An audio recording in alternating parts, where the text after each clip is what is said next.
Your Windows license will expire soon. You need to activate Windows in setting.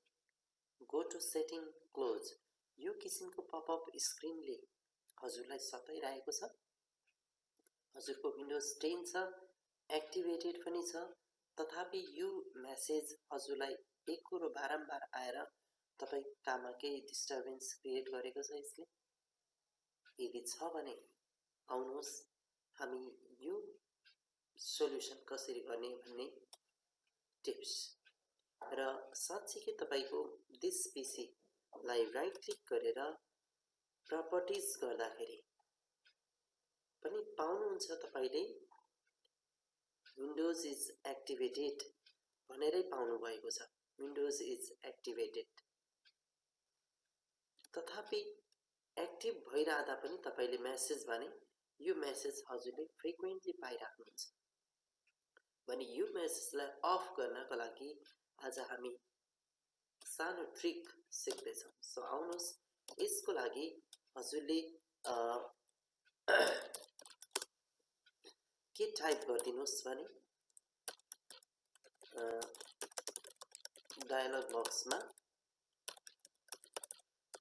services.msc type गरिदिनु होला।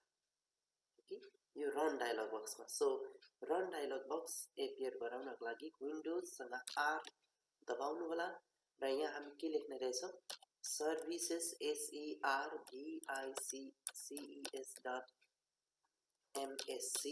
लेखिन्छ। services.msc लेखेर okay गर्नुहोस् र तपाईलाई यो सर्भिसेसको लिस्ट आउँछ र यो स्क्रोल बार तपाईको यो स्क्रोल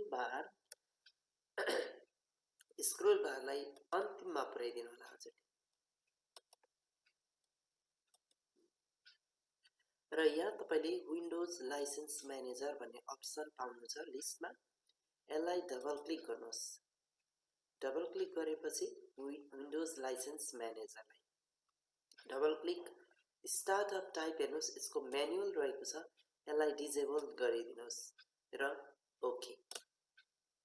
त्यसैगरी अर्को हुन्छ विन्डोज अपडेट।